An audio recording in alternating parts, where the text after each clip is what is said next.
I'm an accountant.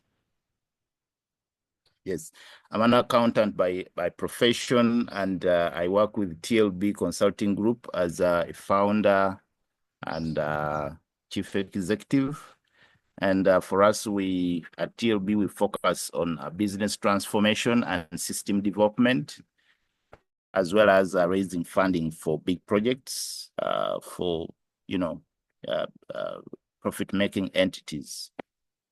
So I've been in that space for over 20 years. And so we've supported entities across Africa. But also on top of that, I am a board member at Mind Hive, and I'm happy to serve with colleagues that I see here on call. And so this is something very dear to us about mental health. I'm also a Rotarian, so when I saw Rotarian Morris logging on, I was excited and happy. I'm a Rotarian and a member of the Tree Club of Mienga Sunday Sunset. I'm the immediate past president, but I also serve Rotary Means Business as the chairperson. So it's a pleasure to be here with you, and we hope to have a very lively and impactful conversation. Please, if you still have colleagues out there that have not yet logged on, encourage them to log on so that we don't miss, so that we go together. So basically, we are looking at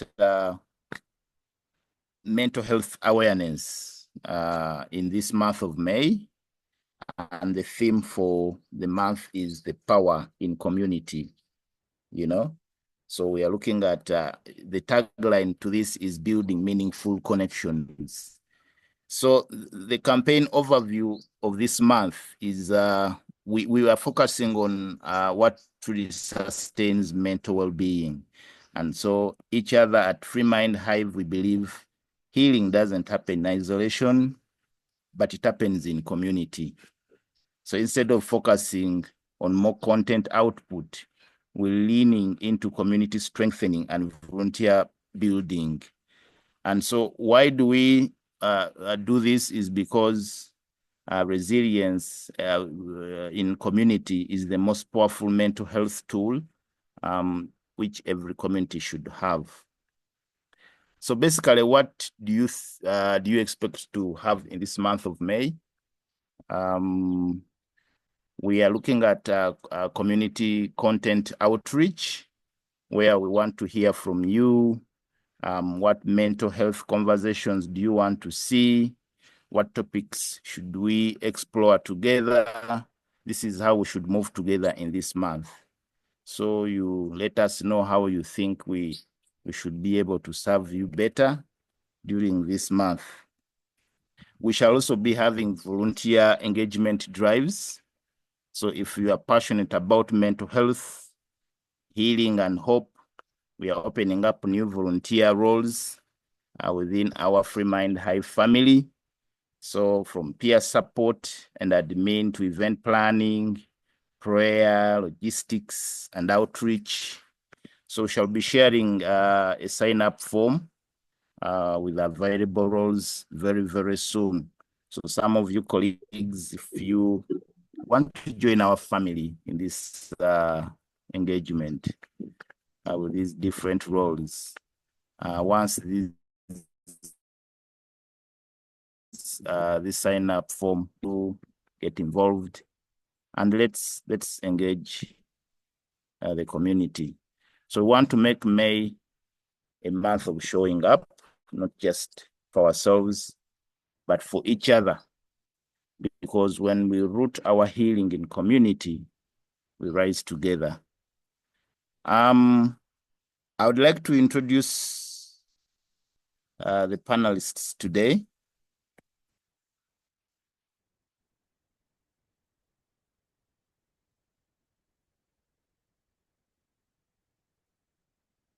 Our panelists, we have Mande Edigold.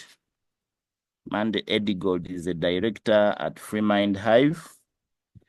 Edigold Mande, a Ugandan accountant, businesswoman, bank executive, and educator. She's the Ugandan country director of Spanksin Finangrupe Foundation for International Cooperation. Since December 2018, she has been serving in this role. And previously, she served as the Managing Director and Chief Executive Officer of Commercial Bank of Africa in Rwanda, a licensed commercial bank. But before that, she worked as the Managing Director of Bank of Africa in Uganda, and Mande was the first woman CEO from Uganda to hold the position of Managing Director. And the Chief Executive Officer of Bank of Uganda, and also the first Ugandan woman to serve as the Chief Executive Officer of a commercial bank in the country's history. So ladies and gentlemen, we have welcome our own Eddie Goldmande, who will be one of the panelists. Now, the second panelist is Mr. Alan Bangirana. Alan is an internal auditor at Imaristo, Uganda. Alan is a seasoned professional with over a decade of experience in IT, operation, content development, and digital marketing, having a diverse background that spans audit and compliance, sales, and community-driven projects. So beyond his professional life, Alan is passionate about technology and enjoys creating and editing content for various platforms like Newslib and Spazine. He's also dedicated to supporting community projects and startups that empower youth and foster growth. So ladies and gentlemen, welcome our panelists that are going to speak to us today. The entire session should take roughly about 1 hour and 15 minutes. 1 hour and 15 minutes, I beg your pardon. And the first session, which will be taken by Eddie Goldmande, will be building networks for mental well-being and addressing trauma. Building networks for mental well-being and addressing trauma. And then session 2 that will be handled by Alan will be breaking the stigma, creating space for real mental health. So ladies and gentlemen, we shall need to mute our microphones throughout the discussions, unless if you are the one speaking, but we request that we keep our microphones muted. And when you're speaking, kindly speak louder and be brief so that we can manage our time. So at this very juncture, ladies and gentlemen, let me welcome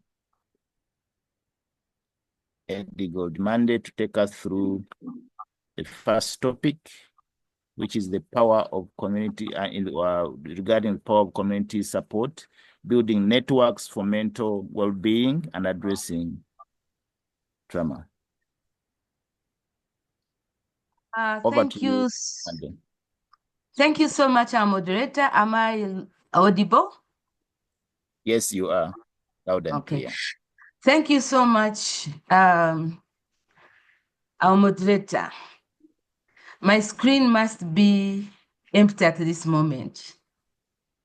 But yes, I want us to imagine a world. You can close your eyes if you want, but imagine a world where you are and you have this conviction in your mind that you are not alone. What a strength that would be. I want to start with a story. It's a long story, but I'll try to make it short. there's this community that was staying near the seashore. And due to the storm and waves, lots of starfish were thrown on the beach. When the water receded, they couldn't, the starfish could not get back into the water. They were left in the sand. And you know what would happen thereafter? They would definitely die. They wouldn't survive without water. And there was this little girl, about the age of 7, who happened to be walking along, who happened to be by the beach. So she was running up and down. At the distance, an old man saw this girl, and he was like, what is this girl doing? So this old man walks to the girl, and he finds the girl was picking starfish one by one. And the man looked at the girl and said, no, young girl, you're going to tire yourself out. This is an impossible work. There are too many for you to take back to the sea. This young girl looked at the man and picked one starfish and threw it into the ocean. And she looked at the old man and smiled. And she said, at least I have made a difference. This one starfish is going to survive. This touched the man's heart. Instead, who was discouraging the girl, and joined in. And soon the whole community came in, and all the starfish were saved. They were put back into the water. So imagine if in this world, we all acted as a community for one another, what good mental health we would all have. So I just want to start reminding you that May is Mental Health Awareness Month. And remember, statistics have it that 1 in 4 people suffer from mental health. So where you are, where you go when you are seated, and you are 4, just know that one of you has a challenge with mental health. Mental health has become a silent killer. Recently, I was talking to someone, actually not recently, just about 2 days ago, in the village. In 1 month, they've lost 4 people. And they have all taken poison, the rat poison. Sorry, let me first get some water. I think I need to drink something. Just a second.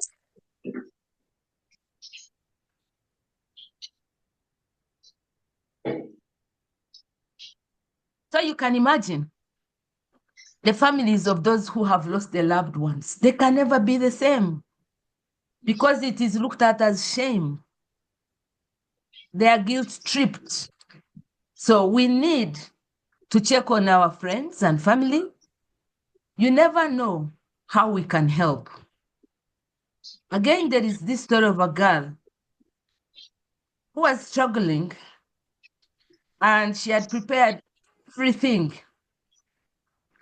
to end her life.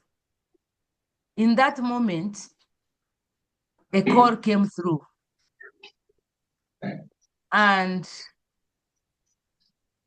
this was an old friend who said, I've called to check on you. How have you been? And immediately, that made a difference.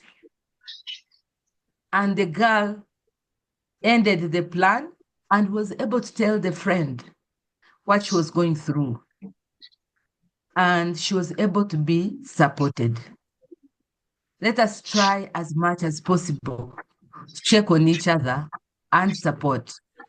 So today is our 5th webinar, and we are looking at the power of community support and how to build networks that are crucial for mental health well-being and how to address trauma. I've already been introduced. I'm Eddie Goldmande, those who are coming in. And I'm part of Free Mind Hive, a Christian-based organization with intent to create mental health awareness and fight the related stigma. So, the power of community. Again, as I present, you can try to find out in your own words, what would you call a community to you?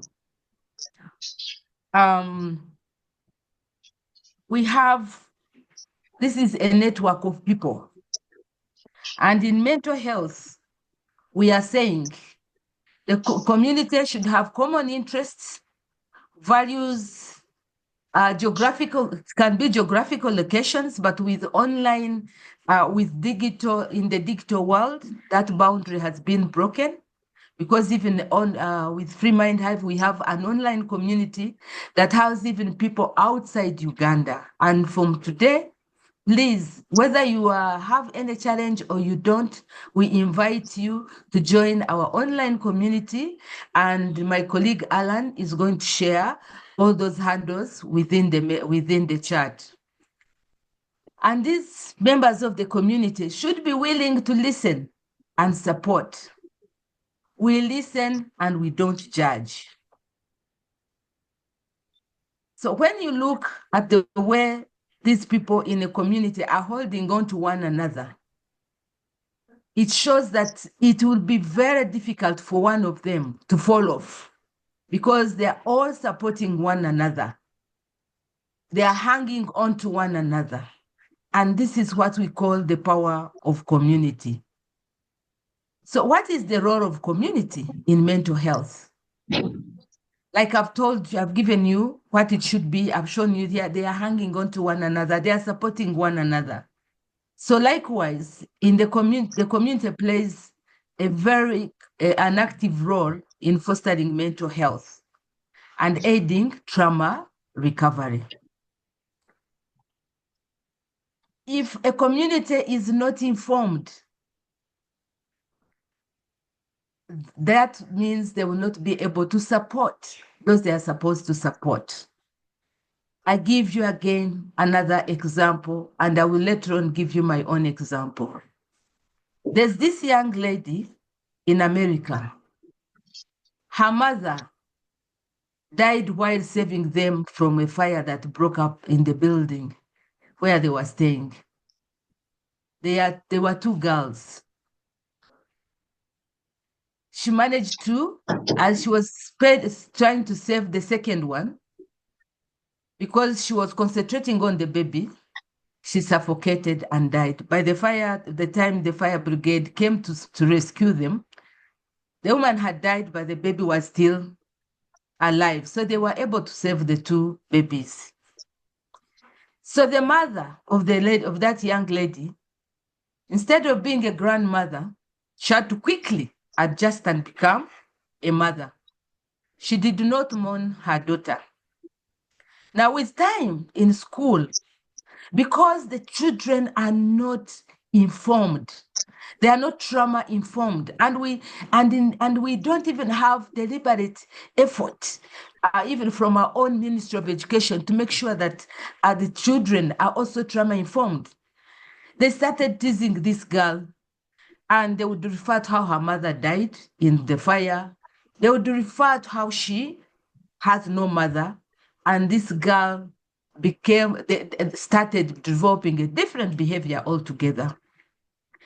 And the grandmother didn't know what was happening. She could see that her daughter was becoming uncontrollable, and they had to go for therapy, and that's where the girl was able to open up. Now the therapy people became a community. So it fostered a sense of belonging. So the community accepts a person for who she is and valued for their unique qualities.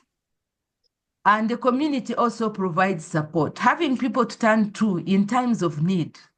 Remember at the beginning, I said, imagine a world, living in a world where you have this sense of strength that you can never suffer alone. You have that, you know that you have someone to turn to in terms of need. So it offers emotional support, practical help, and a sense of security. And the community gives purpose. It allows individuals to contribute to others. They feel needed and develop a sense of responsibility. There's what we call a peer group, meaning that people of the same interests, people who have suffered, who have the same the same challenges, come together and they start sharing how they have been able to overcome. I am a product of a community. My daughter started falling, she's now 38. She started falling sick when she was 6. I didn't know what to do. I went to the doctors. As she grew up, things were changing so fast. But I want to tell you, I'm a product of a community. Because of opening up, if you don't become vulnerable, you don't get the help you need. What do I mean? When I started working, I shared with my PA. I have very high regard of all my PAs I've worked with. PAs are personal assistants. Now they call them executive officers or something. Executive administrators, the role has changed, but at that time we called them personal assistants. I would become vulnerable to my peers and tell them that this is what is happening home. They would have access to my phone, how to open it. They knew the phone is in the home. So every time there would be something urgent, they never asked, because I would be most of the time in meetings. So my peers would make decisions, hire vehicles, and go home and help me to pick or call the people. They knew a line of people that were my community also, and they would be able to contact them. And by the time I come out of these meetings that sometimes would be like endless, I would find that a solution has been done, my daughter has been attended to, and everything. So if you want a community to help you, you have to be vulnerable. That's why I'm calling myself a product of the community up to this date. The other day, I was in the field, but one of my friends, long-term friends from secondary school, called me and said, I want to go and see Sarah. I said, yeah, come, please go. And she came and she was here. She found her in pain and she was there soothing her and tried to comfort her. So in my sense, my community works. My people whom I stay with at home are my community. So let's create communities around us. But to have this community work, you have to be very vulnerable. People fear speaking out because they don't know who to trust. Sometimes you have to let it go. You speak. Whoever uses that information wrongly, but for you, you'll have like downloaded. You'll have offloaded the the problem. The community is like roots. If you know a tree has roots and it can have fruits. A tree cannot survive without roots, but it can survive without fruits. So let us build strong communities that become our roots so that we are able to succeed. Again, in a community, we need someone to say, hey, Eddie Gold, we've got your back. Come on, we can do this. You need someone to give you an encouragement at the time when you're seeing it, when you're seeing that it is, or when you are losing it. We need that push on the back. When faced with the problem, what happens? You look at the problem as the biggest mountain in this world. The problem can can increase. It looks bigger than it should be by like 50%. But when you have a community one will say, look here, let's do this. Come on, let's do this. If there are stairs that you can't climb, someone will help you to climb the stairs. So we need a community. Our brains are more resilient when we are together. That's the power of the community. Suicide is increasing because we are bottling up. But once we have this community to say, look here, you are not alone. It's okay to feel that way, but you're not alone. We are here for you. Many of us will survive. A phone call to a friend can help that friend overcome the challenge they are seeing that day. So what is a community? What is community support? I think I've already talked about this. A network of individuals, groups, and resources offering emotional, practical, and social support.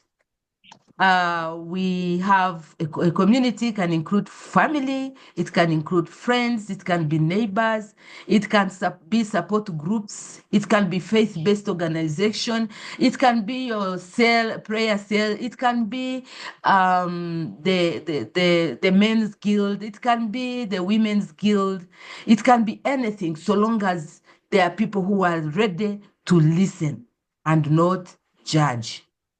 It is characterized by empathy.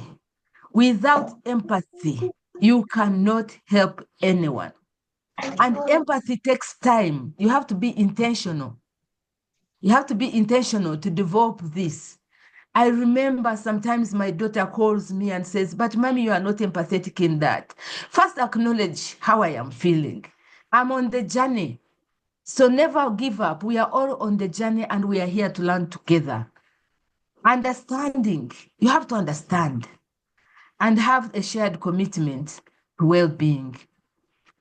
The community provides that safe space and supportive environment for sharing experiences and seeking help. Let us encourage one another to seek help. You can see those strong hands. One is on top of the other. It's saying, we can do it together. The Wanyankole say agar hamwen gati gufa. That you know when the teeth, even the energy, you can look at it in different ways. When we are together, we can make it work.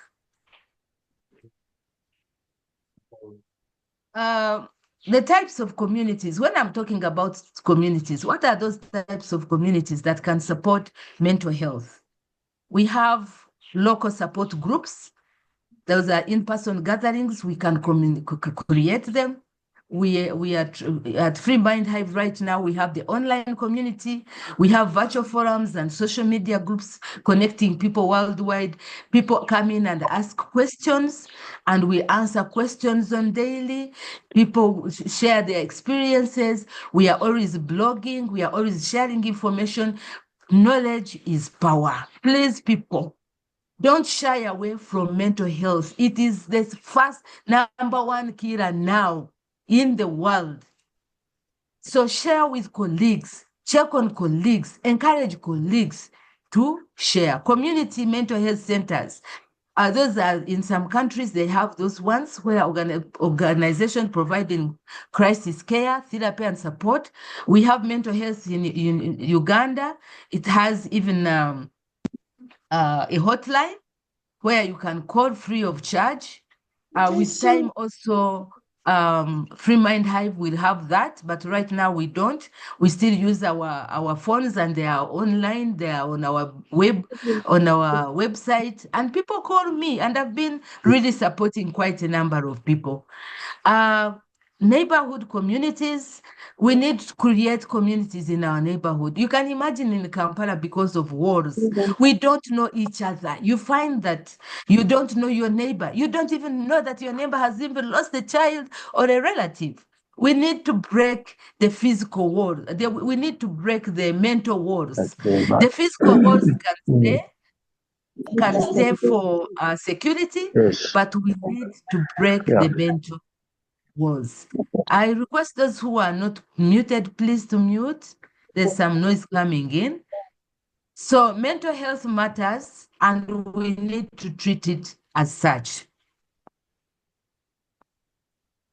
So why do we say communities matter? I've really given examples at the beginning where, at the beginning of this talk. But humans are inherently social beings. So connection is a fundamental need. And this has been proven. Boaz, please try not to touch your screen. I can see you have made a crossing in mine. Try not to touch your screen. Studies have shown that it's okay. Studies have shown that social isolation and loneliness can have severe negative effects on mental health. And if some of you might remember Maslow's hierarchy of needs, it emphasizes belongingness, highlighting social connections as a fundamental need. So make sure, please try to get, even if there are two people, that will be a community. But isolation is killing people. We need strong short social network to act as a buffer against stress and adversity. Emotional support, here we have to listen. Someone has to know how to listen and be empathetic. There's informational support. Here we give advice, guidance, and research sharing. Like now I've told you, we are in Free Mind Hive, but I've told you that Uganda Mental Health has a hotline. If you go to their website, you'll find it there. It's quite a big organization. Instrumental support, this is where we have practical help and assistance with problem solving. When people are in problems and when someone shares with you, please try to be empathetic and not to share that information. If it is given to you in confidence, you can only seek help on how to handle, but please do not undress people. Once they have undressed to you, just keep it that as your secret because they have trusted you. Communities are not working because we have challenges and we shall come to that. So if you have been trusted as a community to somebody, please try to make sure that you stay as such. Then isolation and loneliness can significantly impact mental health and worsen trauma. You can imagine when your thoughts are not together and then you are alone, you just drop dead in darkness. And we need some light. So a person that goes to these people becomes their light. Social isolation can contribute to depression, and depression can lead to social isolation. So there is that circle that needs to be broken. Otherwise, it continues, and that's why we are seeing that mental health cases are increasing, suicide cases are increasing, anxiety is increasing, and even in trauma, childhood trauma. There are lots of things that happen to us when we are children. And when a child is crying, please do not just dismiss them and cry and call them cry babies. There's something that is happening. So what is needed is to make sure that you soothe a child. People say, leave the child to cry because it will be opening up their lungs. It will be, it's another part of, no, not all sometimes they cry because they are feeling pain. And unattended pain can cause such. We have 3 children of 5 years, 6 years, even 2 years, who already have suffering from mental health challenges. So we need to really take good care. Social isolation can worsen anxiety symptoms, and anxiety can make it harder to connect with others. Once you are, that's when people start taking to drug abuse, to alcohol, because they can't sleep, they can't do anything without boosting themselves with something to give them that energy. But the more you rely on this, the more it gets even worse because these are temporary. Social isolation is a significant risk factor for suicide. When you hear somebody has ended their lives by suicide, you need to, and you look back, you'll see how they started moving away from other people. You see how they have not been answering calls. So if you have someone who is going into isolation, this is the time to run to them and understand. I know we are all running to fend for our lives, but don't let us not forget that we are supposed to be each other's keeper. Community support fosters a sense of belonging, purpose, and hope. I think I've already talked about this. Sense of belonging, purpose, feeling connected to others can enhance self-esteem. You know that you belong to some people. You are able to talk. You are able to contribute. And we also have purpose and meaning. Having a role within a group can provide direction. If people know that you have this challenge, but they take you along with you. Just a second, just a second. Oh, no, sorry, what has happened?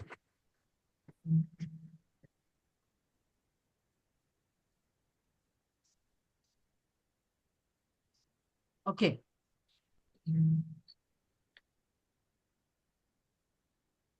Just a second.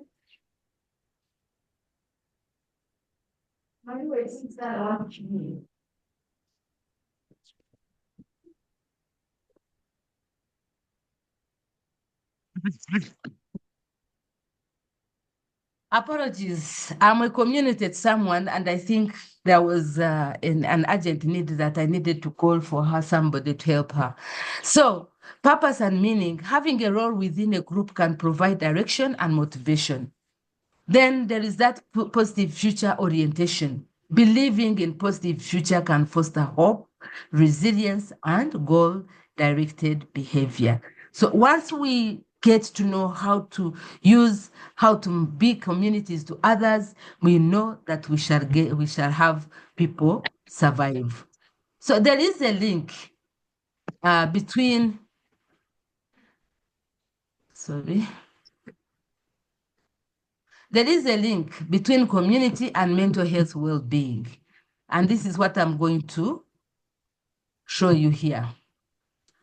As I said, community is a foundation for mental wealth, for mental wellness. I've already told you that a community is like the roots of a tree. The rest that we get, whether it is wealth, whether we get health, whether we get what, it's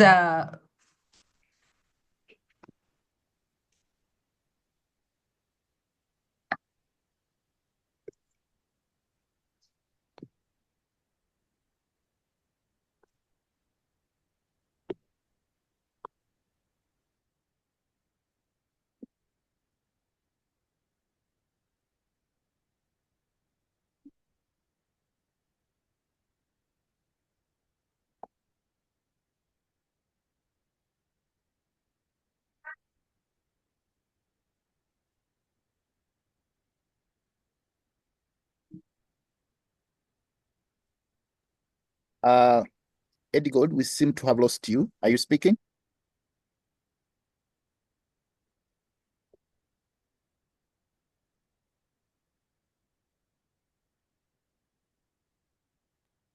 sorry, Okay. apologies once again.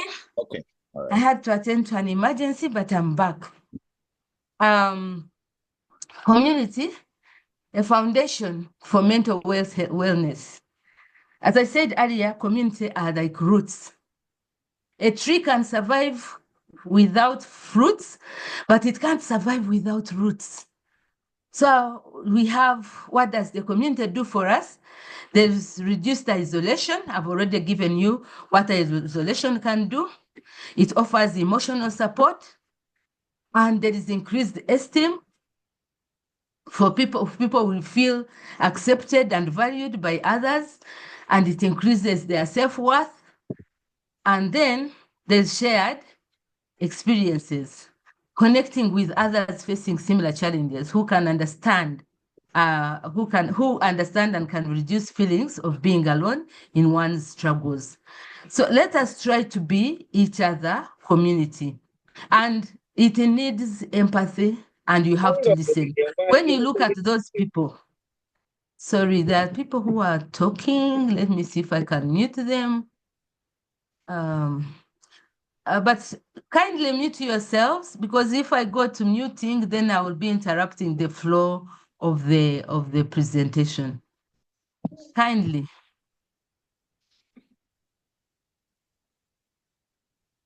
So I was showing you this group.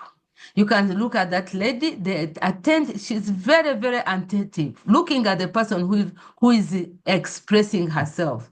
So we need to really sit, listen, so that that person who is talking to you can really feel heard. Because in most cases, when you talk to someone with a challenge, they will tell you they don't feel heard. So we have to make them feel heard. Now, let's look at this tree. You can see this tree. It has really suffered many storms. But when you look at it, it is still standing. It is deformed, yes, but it is still standing. So mental health challenges can pull us down. But with the community, we can be able to stand. We might not be 100%, but we can be at 90. So when you look at this tree, and the way it has suffered many years, you see that it has weathered the storm. So how does the community help us in addressing trauma? Together we heal, together we thrive. What is trauma? I tend to call it, in my own words, the wounds of the soul. When the wound that is rooted deep within the core of our being. So when we suffer trauma and trauma is not addressed, the situations worsens. Trauma, anything, and you can't say, you can't give it a size. And trauma affects every one of us. Like mental health challenges, no race, it doesn't know money, it doesn't know status. If you suffer trauma, it hurts. Trauma can lead to feelings of isolation, can lead to distrust, and it causes shame and guilt. Someone starts saying, maybe I could have helped it. Maybe I could have avoided it. And once someone starts doing that, there is that self-blame that really burdens the person, and it slowly degenerates into mental health challenges. So with community support, we can rebuild the trust and connection and help a person that is suffering from trauma. Trauma can be like those who have undergone, who are in the war zones. It can be the person who was beaten badly at school. It can be from being bullied. We need to talk to our children. We need to teach our children to be kind. Once they and being kind it starts from home, by the way. How are you kind to that child? Because they tend to develop the values that we instill in them at home that they take to school. If we all were trauma informed and were able to handle our children within our homes, then they wouldn't be unkind to others. We have there's access in the community. There's access to peer support groups, which provides a safe space for survivors to connect and learn coping strategies. Individuals with lived experience can offer understanding and practical advice to one another. there is always shared narratives within a supportive community, and that can help normalize experiences and reduce shame. So peer support and open communication are part of it. You can imagine if all the people who survived war are together and each one tells the other how they managed to get out of it, how they are doing, the person feels motivated also to move on. There are those who have survived rape. Then if they start talking about it, how someone has gone beyond rape to see herself as a human being, because the problem is at one time we do whatever, we blame ourselves. But if we go past that and say, past the trauma and say, I'm a product of trauma, but I'm not trauma itself, then you find that people tend to move on. Trauma-informed community initiatives can raise awareness about trauma and reduce stigma. You know what happens during like election period, people are beaten, what happened in COVID, people being isolated, you know, even within homes, these days, the breakup of relationship, it is the major number one cause of mental health challenges in children. The breakup of relationships, broken marriages, domestic violence when the kids are looking at it is the number one cause. Number one cause. Listen to me. Number one cause of mental health challenges in teenagers. When you talk to them, they will tell you how they don't like how their mom is treating their dad, or how they don't like the way the dad is treating their mom. The other day, a girl saw the father trying to beat up the mom. She had to get a stick to go and separate them. You see, it's creating, and then the father was like, how can a girl do this? But the girl was saving the mother. Oh, it's quite pathetic. So those listening in, just know that when whatever is done at home is affecting our children. We have to learn to be resilient in the storm. When the storm goes, we should not carry the victim mentality. We should carry the victor mentality. Because we say, oh, I was hit by the storm. Thank God I survived it. I am a victor. And of course, we have to include in whatever we do, we have to include God. We have to pray. There's that spiritual support that we need and the spiritual strength which is within that can help us survive. Benefits of strong community networks. I think I've talked about it. That gives us a ripple effect, the positive outcomes. We have improved mental and physical health outcomes, increased resilience, reduced rates of substance abuse and suicide, greater access to resources and information, and a more compassionate and understanding society. Oh, that is our dream, where we can have a more compassionate understanding society, so that when you see someone naked on the street, you don't first run for your phone to take a picture.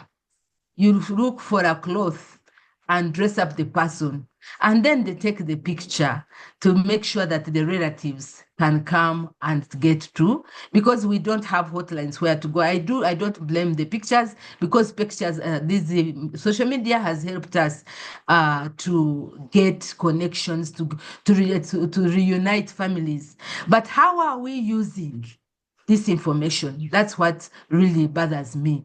When someone is naked, they run to show how the woman is naked, how the man is naked. That is this problem with the community, an informed community. But we should first go and get something to cover the person. And then we say, we have your person here. Please, whoever knows this person, identify or come to the assistance. So we need that community. And we need to spread that gospel. That's what that picture is about. So how do we build and strengthen community support. Here we are talking about cultivating connections is the way to build stronger communities. As I said earlier, our brains are more resilient when we are together. So we need to encourage, that is to encourage active participation, encourage involvement in local events and groups. If you know that someone is somewhere isolating themselves, when there is an event, please do not leave them behind. We need to create safe spaces. The last month we were talking about men and how men are dying silently because they are saying, I'm a man. If you men you don't cry, men don't share their problems. You are looked at as weak. We are saying when you share, actually that is your strength because you have now opened up to somebody to take you to another level. But if you stand below the stairs and you don't tell people that you can't climb alone, you spend the whole day there, a whole month there. And what happens at the end of the day? You'll feel defeated. And there's nothing that kills us within more than feeling of failure. So we have also to promote empathy and understanding. Mental health and trauma to reduce stigma and increase compassion. And that's what Free Mind Hive is all about. We are creating this awareness. We are educating people. We call people. You can imagine we circulate this to thousands of people, but people still don't want to associate with mental health until it happens. That's when they start running and say, oh, we saw this here, we saw this here. Instead of being equipped, knowledge is power. Then we are talking about connecting individuals to resources. If you know someone who is having a challenge, please refer them to where they can get help from. Then volunteering at the start, our moderator, who is also our board member, talked about volunteering and giving. We are not doing it physically, but we are doing quite a lot of blogs. We are doing quite a lot online. So if you are able to volunteer, you can register with us. You can put your name in the chat that you want to volunteer. And then our colleague, Alan, who is going to present the second session, will come to you. Where am I? Oh dear, I think I should be stopping by now. Let me see. Yeah, let me see the last one. Challenges. Of course, everything has challenges. When I talk about building communities, it's there are challenges and considerations we need to take care of. We need to address stigma and discrimination related to mental health. This will reduce pervasive nature of stigma and its impact on seeking and receiving support. Without addressing that, people will fear to seek support. We have to ensure accessibility and inclusivity of support services to reach marginalized communities and addressing barriers to access. We need to use like churches, we need to use like the LLC system to make sure that people who cannot be here and listen to us can get this information in the communities. Recognizing the limitations of informal support and the need for professional help. Please note that community support, I've been talking about support, I mean community support, but I want to put a disclaimer here. Community support does not replace professional mental health care, but it is a support that can get us to the professional caretakers, all to understand that there is a problem, but it doesn't replace it. Preventing burnout among caregivers. Caregivers, we can have burnout. I'm a caregiver and I know what it means. I have my helper here who is a caregiver. I know what burnout means. So we need to find a way of also encouraging and talking to caregivers. Maybe next time we shall talk more about caregiving and the cause of burnout. Then maintain confidentiality and trust. Once you let the cat out of the bag, then you will not be trusted. You know, if you want to seek, if you want to help someone, do not use their names. Just say, how can I help a friend who is suffering from ABCD? Then once you get to know where to take the friend, take them there. But do not use them, do not just share their names like that in public. Be the change that you want to see. How can you contribute? Be that change that you want to see. So how can you contribute? Mental health is a big elephant in the room, and we need to handle it, not with kid gloves, but we need to find the tactics of handling it. So how can you be that change that you want to see, or how can you contribute? This is our call to action. So we are saying get involved. Reach out to a friend or a neighbor in need. Volunteer your time at a local organization if you can hear. If there are so many mental health organizations, by the way, in Uganda, just volunteer so that you are able to learn more and you'll be able to help others and help yourself too. Support mental health initiatives in your community. You can donate to us. We have like Free Mind Hive. We are looking for funds, even to pay rent. Just because most of our work is free. You can imagine this whole information. If you were to get it from professional people, you'd pay some quite good amount of money. So if you hear, we call upon you, those who want to donate a coin, when added to another, it means a lot. Then share information and raise awareness. Always know that there is mental health challenges and people suffering from anxiety, people suffering from depression. There's quite a lot going on, and we need to really share. Foster a culture of kindness and understanding. I don't know what happened when we grew up. We grew up as children of the community, but the kindness has flown through the window. We are no longer kind. We are not kind to others, and we are not kind to ourselves, by the way.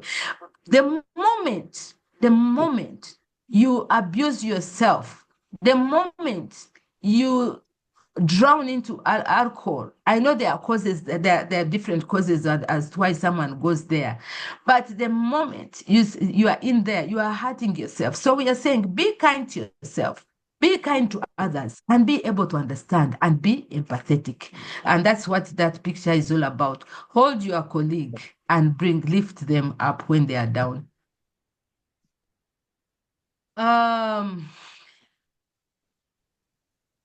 And I'm saying here that caring. Dear presenter Edgod, how many minutes do you still have? I just have like 1 minute. Okay, all right, thank you. Caring is giving the world the best of you instead of what is left of you. So please do not say I can't help because of this. You have to give the best of you instead of what is left of you. And we can look at Helen Keller. She said, alone we can do so little. Together we can do so much. Thank you so much. Over to you, moderator. I hope people are keeping their questions and they will ask at the end. Wow. The power of community. Thank you so much, Eddie Goldmande, for such a great and powerful message. Thank you for the time you've taken to research and give us this useful information. I think we have very important questions to ask ourselves in this regard. For example, do you have a community that you relate with? You have a community that you identify with? Do you all have, each one of you, do you have a community? Do you have that community? So in case you don't have that kind of community that you relate with, that you feel welcome to, can you please identify one and belong to one, you know? And if you belong to a certain community that you relate with, are you giving support to your peers in that community? Are you there to give support? or you are there to receive support. I think if everyone sat down to receive, then no one would get, because everyone would be waiting to receive. So the best thing to do is to go with the intention of giving support. The more we give, the more we receive, because everyone else will be giving and others will be receiving. So when you get to the community that we've been discussing with Eddie Gold, do you give support? You know, when before we came here, we heard of the passing of Rajiv Upereria, you know, which is very, very unfortunate, very saddening. But you can imagine what the family is going through. Anyone to lose a child, anybody on earth to lose a child, that is the most devastating situation in life. So how do you get through that trauma that comes with it? If you've not built a support system when you are still able, before you get into problems, before you get into shock, where will you get the support? So it's important to build or to identify this community that you identify with, and give support in that community. So we need to avoid being trouble causers in the community. Like Eddie God put it, if someone confides in you with important information about themselves, what do you do with that information? They say information is power. So you know more about me. What do you do with that information? I've confided in you. Do you go around gossiping and creating damage, ridicule, quote me, to build my confidence and esteem, to restore hope? So thank you so much, Eddie Gold. Questions will be handled at the end of the second session, which should start shortly. But in the meantime, I want to welcome all the colleagues that have been delayed, all the calls on call. I see several of you that have joined in late. You're most welcome. Thank you for coming. Now, the second session should start in the next few seconds. It's by Alan Musimenta Bangirana, and the topic is about breaking the stigma, creating space for your mental health. So I want to welcome Alan. Alan, if you are ready, the floor is yours. If you can take 20 minutes or less, that would be great. Thank you so much. Thank you so much, Edward. I hope everybody can hear me loud and clear. My name is Alan. Thank you for everyone that has made the time to attend this session. Yes, you are loud and clear. Thank you. Thank you so much, everyone that has made the time to attend this session. I will be taking you through the next session, which will be covering stigma. My name's Alan Smeta Banjirana. I am currently working as an internal audit assistant with Maristops Uganda. And I also volunteer with Free Mind Hive on a regular basis since it started, supporting them in a number of things. Yeah, that's a short background about me. And given the time, I would like to get started.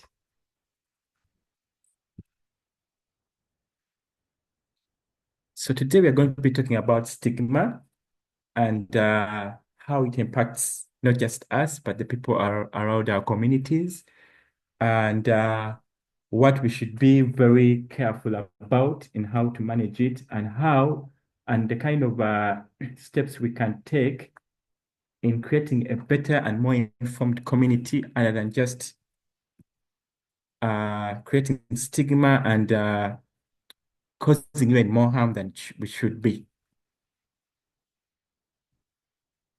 So, as you're all aware that mental health is a very important aspect in our lives, it shouldn't be treated as a by the way or as a second option. Just like we look at our spiritual life, that in our daily life, that God is first in our lives, so should we treat our mental health too. It's a driving factor, not just in our mental side, but also our physical side. If you're not functioning well in the sense of your mental side, then your physical part of your body is also going to be impacted in so many ways. And science has proved that in so many times when you look at people who are suffering with some chronic illnesses such as diabetes, high blood pressure, there's always a correlation or a relation to something regarding their mental health somewhere. So mental health is a critical aspect for overall being, but yet stigma remains a significant barrier to preventing many people from seeking help. Mandy, the previous presenter, talked about it and how its impact is very grave, but some may not even realize this. And stigma also fosters discrimination. It leads to shame, isolation, and even worsening of mental health conditions. A little bit of a fact some people should know that approximately 75% of the people with mental health illnesses report experiencing stigma, and about 83% of those who could benefit from treatment are afraid to seek out because they've already been stigmatized. We have seen how our community, in some communities, even up to today in Uganda, still treat people that are experiencing mental health challenges.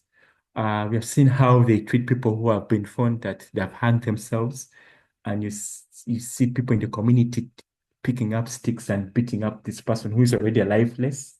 They are dead, and yet they're inflicting pain, bringing shame and trauma to the family of those that have been impacted by this loss. So that's the kind of community in Africa we are still looking at. And we're going to be diving more into that in this session. So what is stigma? When we talk about stigma, what does it mean? Basically, it's a negative attitude or belief a person or a group have on others that makes them feel that they're different. It can lead to discrimination, isolation, and even make people feel unwelcome or judged. I would like everybody to know that in our daily lives, we have all faced a kind or a form of stigma, and even us ourselves have implemented or stigmatized others, either knowingly or unknowingly. Sometimes you might even do it to your own children, to your own family members, to the community. I'm sure some of you have seen how others have treated people who are homeless, that don't have homes, they're living on the street, they have nothing to wear. Probably have had an experience where you were in the car and you had your parent make a comment about someone who was on the street. Look at that gentleman, look at that lady on the street. She's smelly, she has no clothes. All of that is just creating more stigma, and how you treat others definitely leaves an impact on those people that are under your care, the kids. How people see you treating others is very important.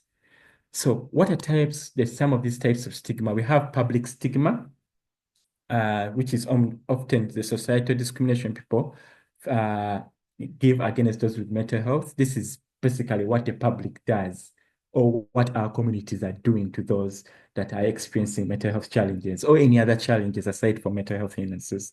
Then there's self-stigma. This usually, of course, arises from the stigma that faces us and other impacts of our lives that brings on internalized shame and us having negative stereotypes about ourselves.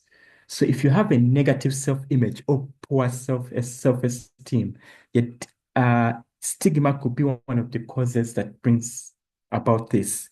And when this is happening, you find it quite challenging to seek help, to even ask your friend that you may have known for years to approach them for help, because you know that probably you had them when you were having a conversation at a bar and someone brought up a story about someone that was going through mental health challenges. They ridiculed him, they said mean things about them. They probably didn't even understand the place where that person was coming from. So even you as a person who is probably facing challenges and dying silently, you cannot come out to your friends about your challenges because you have heard what they have said about others who are experiencing those challenges. Then there's the institutional stigma. These are usually systematic policies that are often internalized shame, where individuals believe negative stereotypes about themselves. Institutional stigma, scientific policies that limit opportunities for people with hello, mental someone health is conditions. For example, while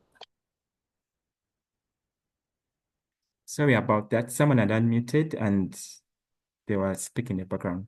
My sincere apologies. So when it comes to institutional stigmas, as saying systematic policies that limit opportunities for people to access those opportunities. For example, you have seen some of the laws on how organizations treat people with mental health challenges or even people with physical disabilities. Someone is probably in a wheelchair, they're now already been blacklisted from applying for certain jobs.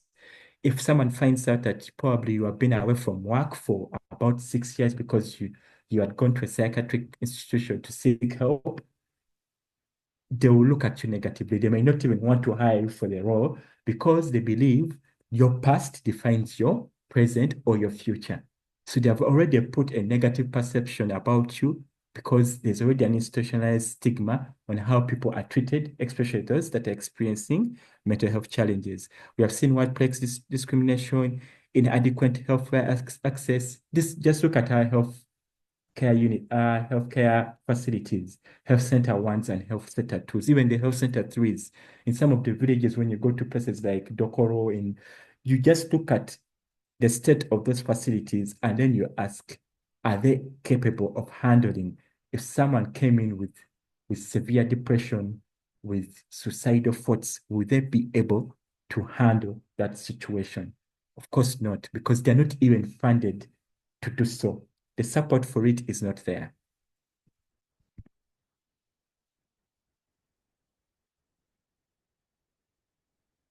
So when you are looking at stigma, you cannot forget shame. Those two work hand in hand. They cannot be separated. They're kind of mutual. Shame is a feeling of deep embarrassment or humiliation, often tied to a sense of unworthiness. Usually, when someone is judged or stigmatized against, shame is one of the things that creep in. And it eventually results in guilt. And when you focus more on these actions, shame makes you feel so bad about yourself as a person. So when we go back home, I'd like everybody to think about the moments where they said something really unkind towards someone or they made them feel unwanted. This is the kind of damage you're doing. Stigma can cause not just shame, it can lead to people to hide their struggle and avoid seeking help. If you're a parent, you have noticed that you have this son or daughter that is a bit closed off. When you try to approach them about what they're going through, or whatever challenges they're having, they're unwilling to talk. Probably you should be asking yourself, when this child approached me one time about a challenge they were facing, how did I respond to that child?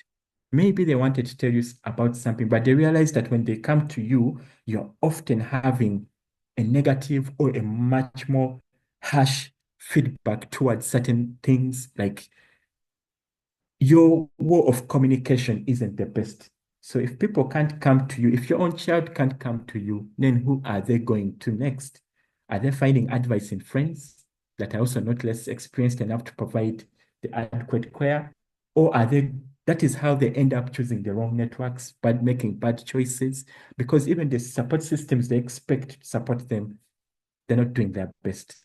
So we need to be careful. We have to understand that shame and stigma are tied. They are one and the same. So what is the impact of mental stigma on our mental health? One, it prevents us from seeking help. When someone has been stigmatized or is experiencing a lot of shame, they cannot seek help.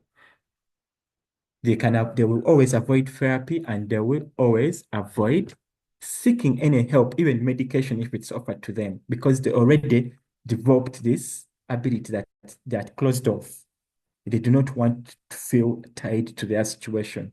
It also increases isolation. We have seen how Alan, that. sorry, Alan, you may want to increase your volume a little bit. Thanks. Can everybody hear me now?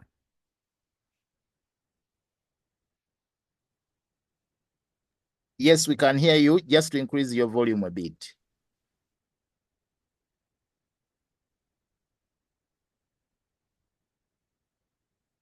Hope I'm now very loud and clear.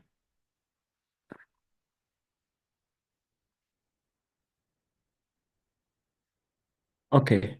Am I loud enough now? Yes, please. Okay. So yes, back to isolation. People often withdraw from social interactions, worsening their depression and anxiety because of stigma. If someone doesn't feel appreciated, if they don't feel loved, if they feel excluded, then they're going to isolate themselves. Sometimes even in our upbringing, if some of the parents or those who have loved ones, if you have noticed a family member that is often avoiding engaging in community activities, family gatherings, they feel shut off, you need to start asking the questions. Why is it happening?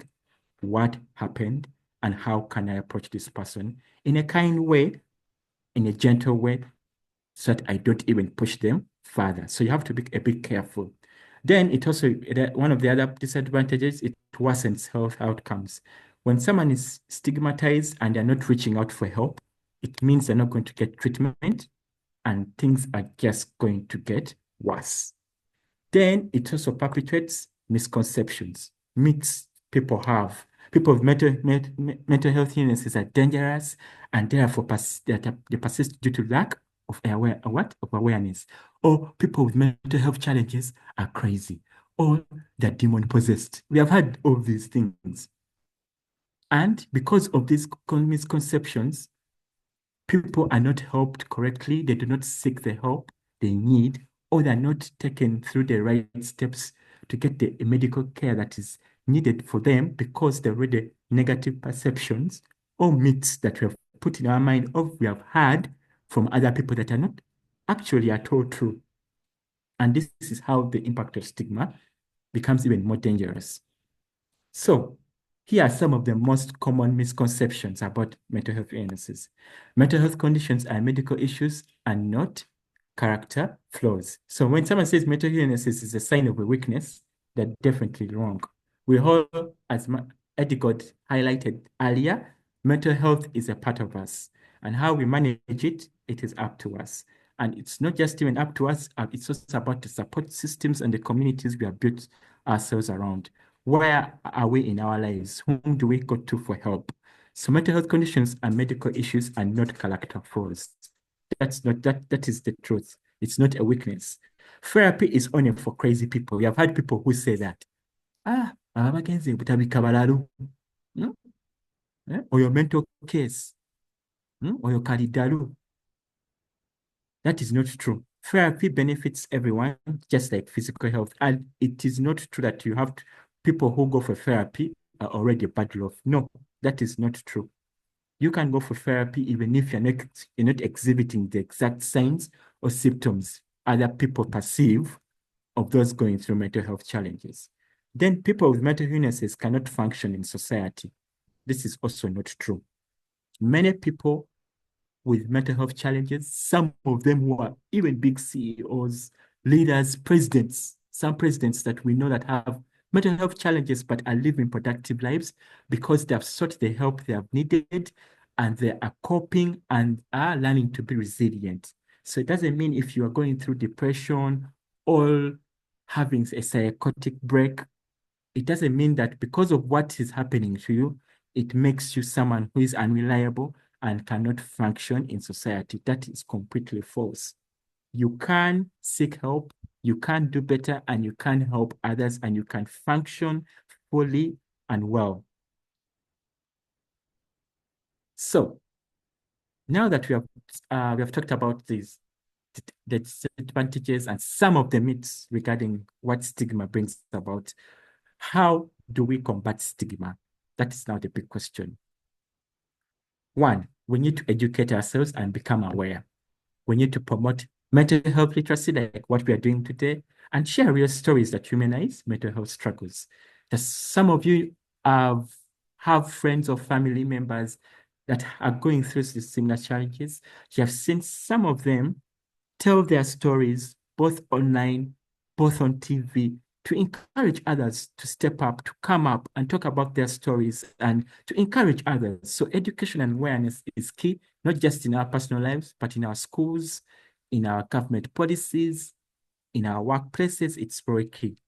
Our language also matters. How do we speak to others? How do we relate to ourselves? How do we, simple language, how do we communicate? Avoid derogatory terms, psycho, crazy, kalidalu, mental case.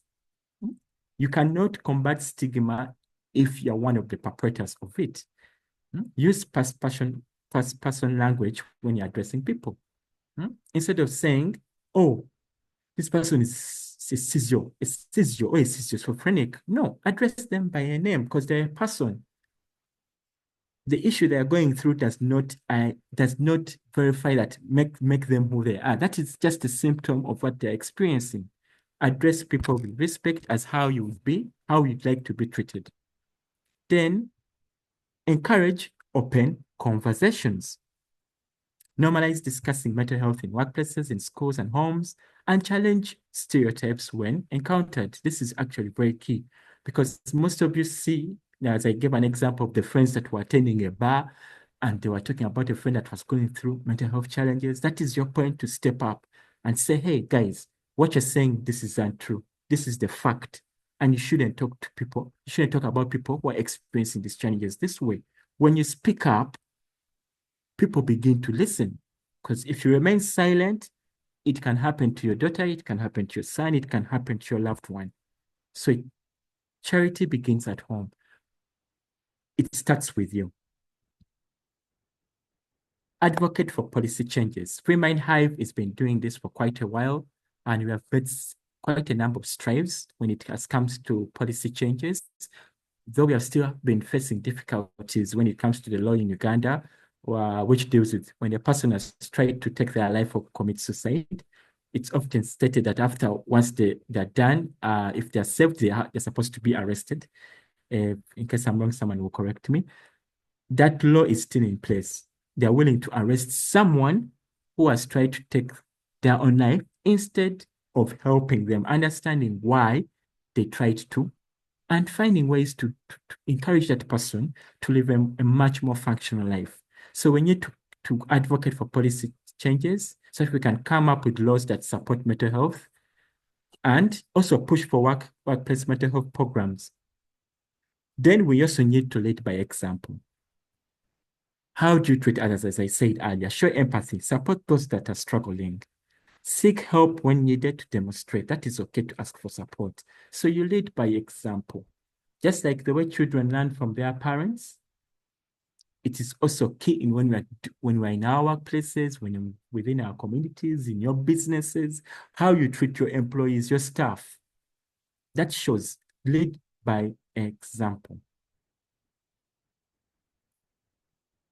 So when it comes to support, how do you support yourself and others?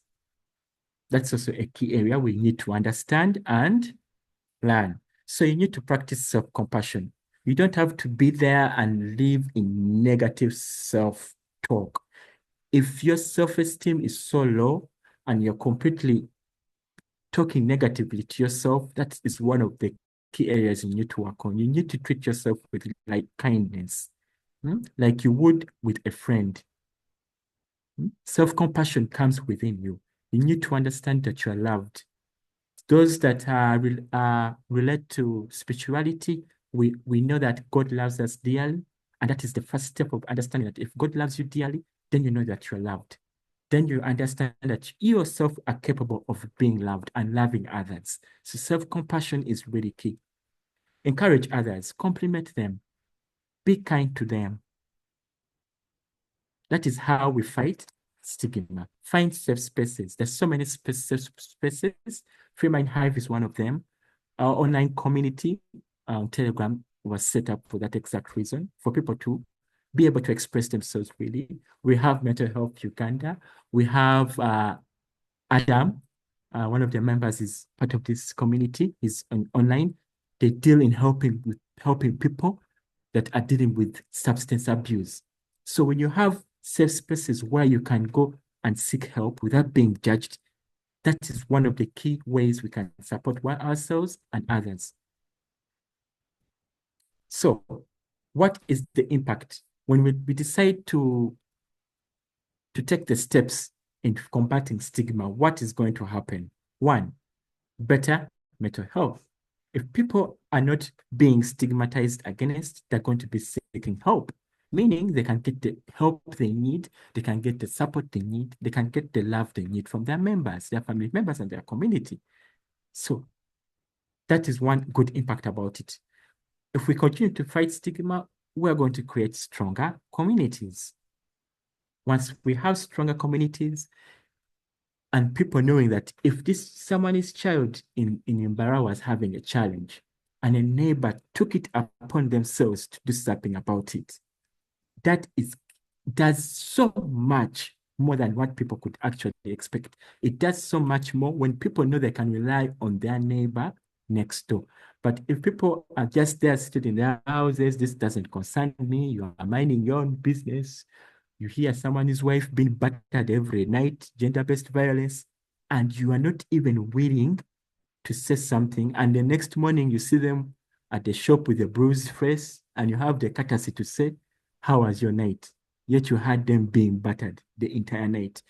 We need to take proactive steps in doing something. That is how we create stronger communities. Also, empowering individuals, feeling valued and respected regardless of differences. That is one of the impacts of reducing stigma. The person will feel empowered to help others, to talk freely without feeling judged. So those are some of the positive impacts if we take a proactive step in fighting stigma. So a call to action. Before I could end, as I come to a conclusion, a call to action. Challenge yourself. Reflect on your biases and judgments.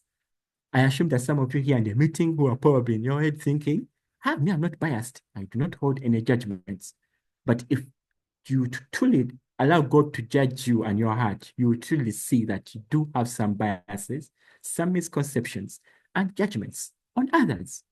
So challenge yourself. Reflect on yourself. Where do I need to change? Because the change begins with you. Set an example. Be a leader. Be an example in showing empathy and kindness in your communities and places of influence. It starts with you. Don't rely on saying, if the other person is not doing it, I shouldn't. So it starts with you. Educate others. Share what you've learned.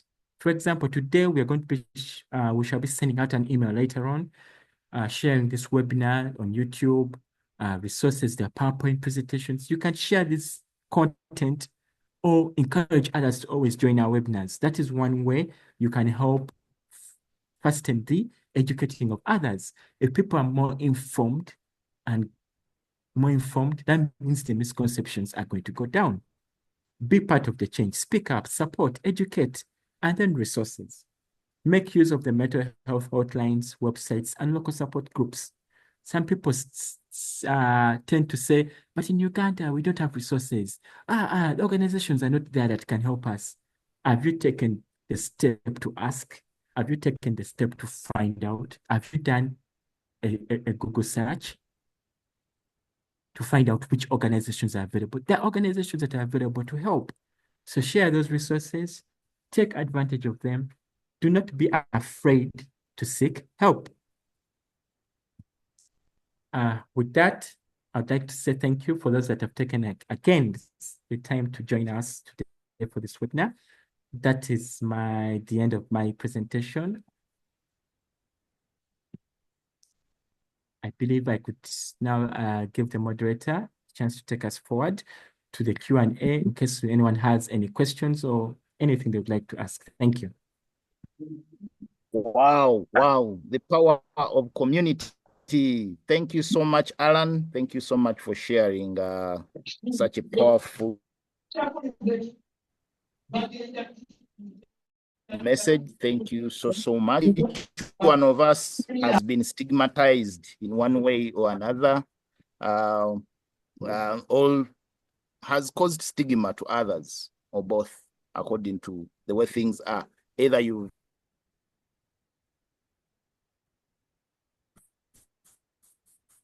been a support to others. So one of the questions would be that at your home as a parent or a sibling, at your workplace as a boss, in school as a teacher, in your society as a leader, how have you treated others to feel worthy or to feel worthless?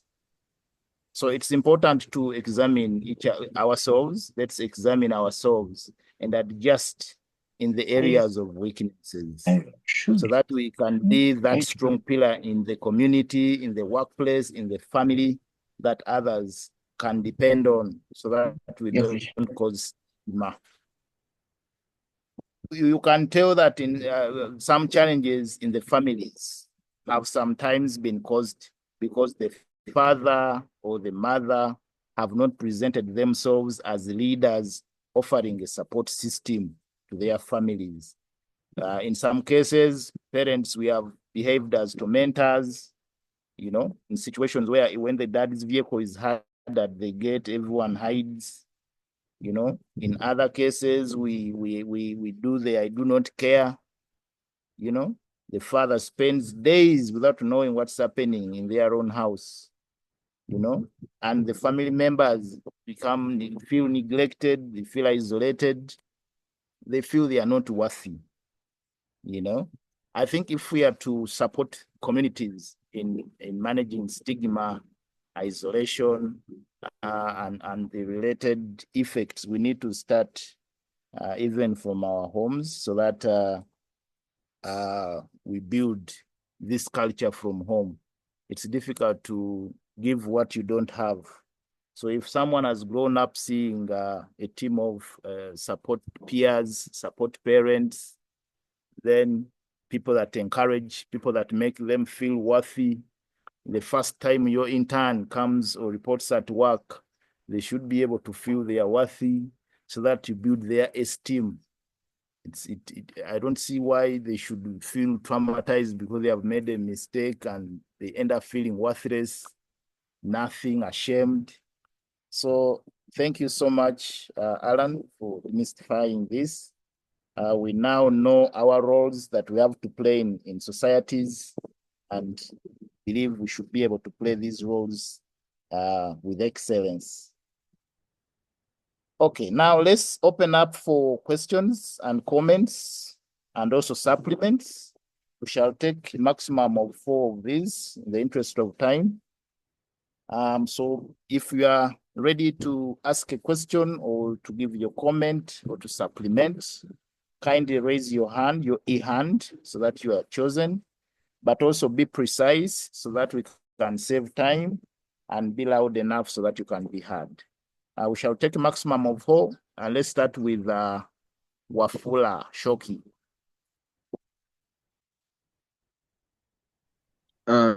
Thank you so much. I'm sorry for my vocals. My name is Wafula Shoki. I'm the team leader of Metro and Fish Champions Uganda.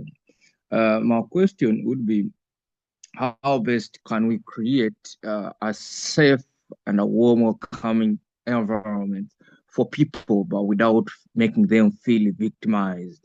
Because you find that sometimes we make, I don't want to use the word beneficiaries, I want to use the word stakeholders.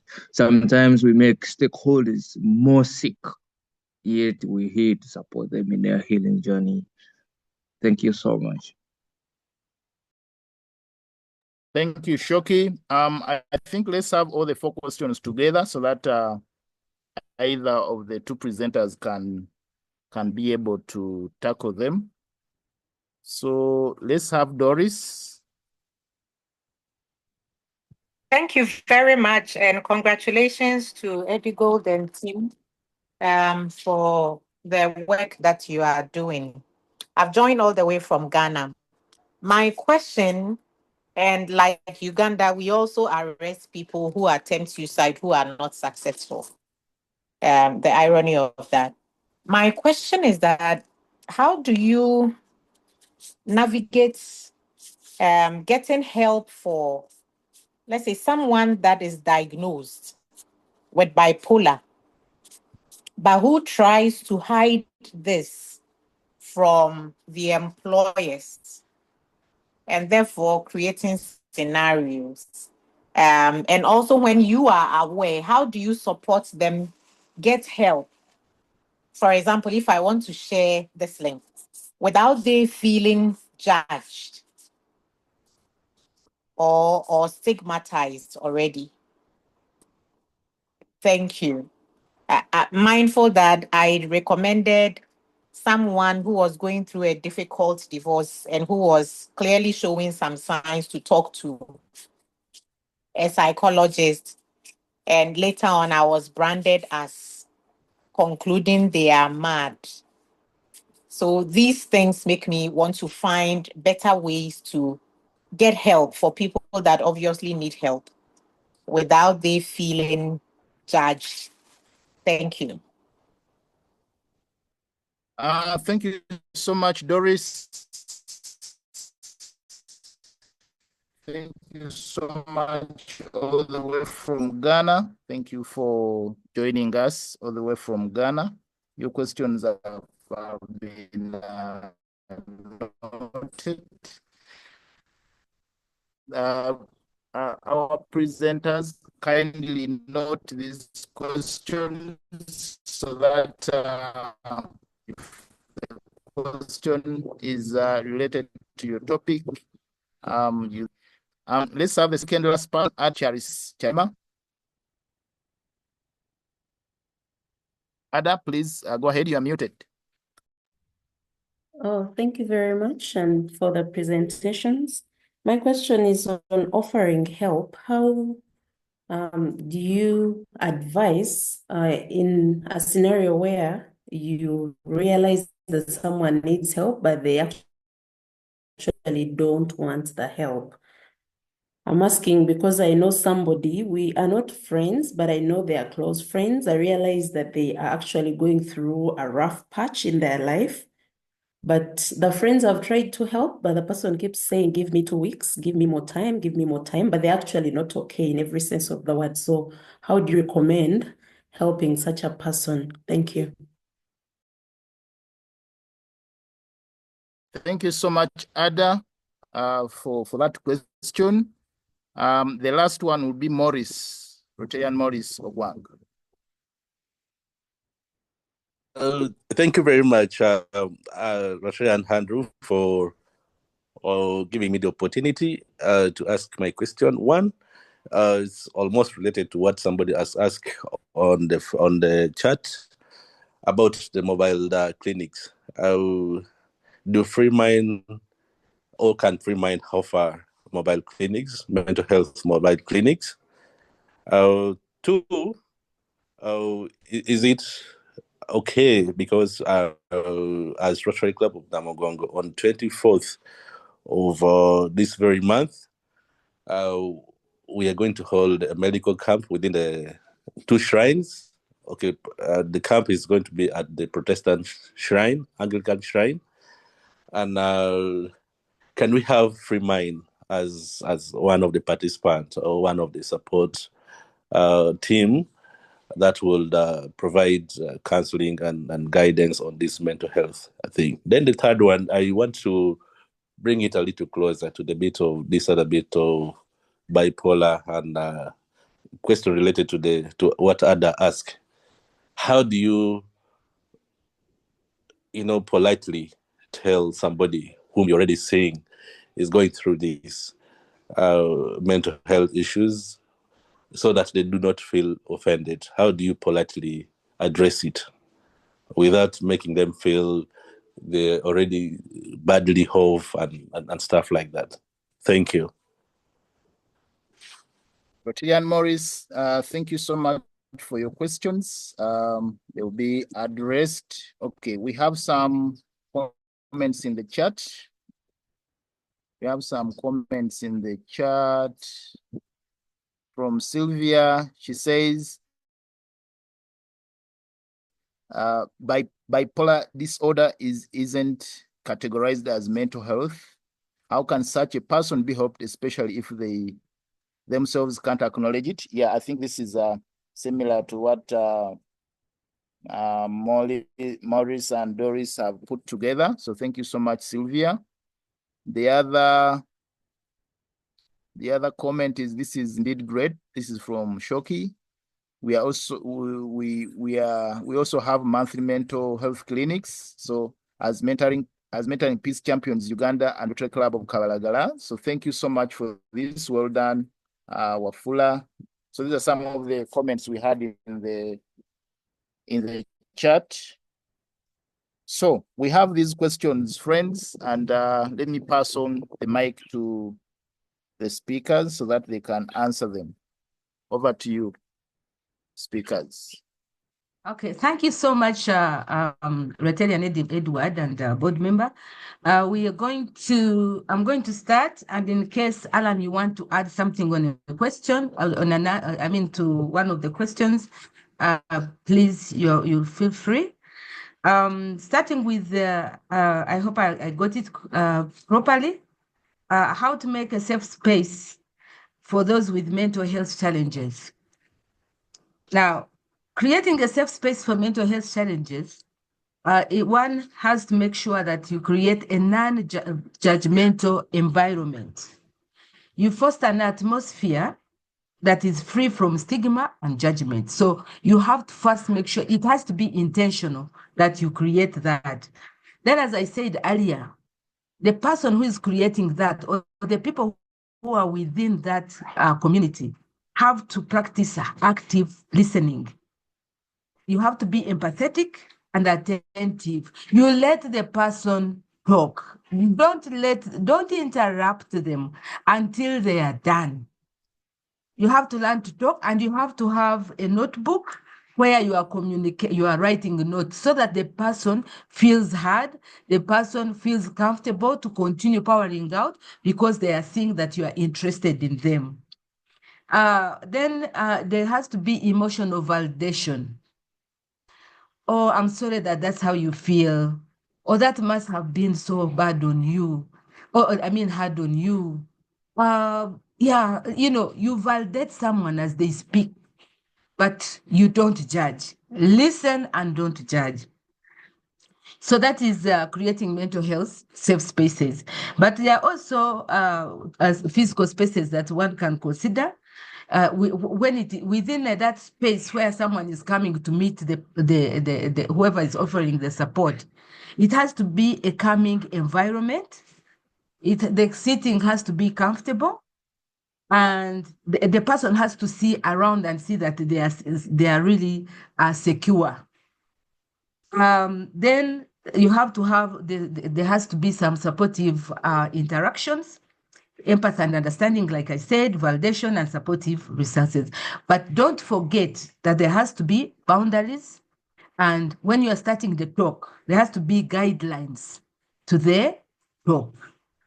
You have to tell the person that whatever he's going to share will be dealt with in a trusted manner. It's not for public knowledge.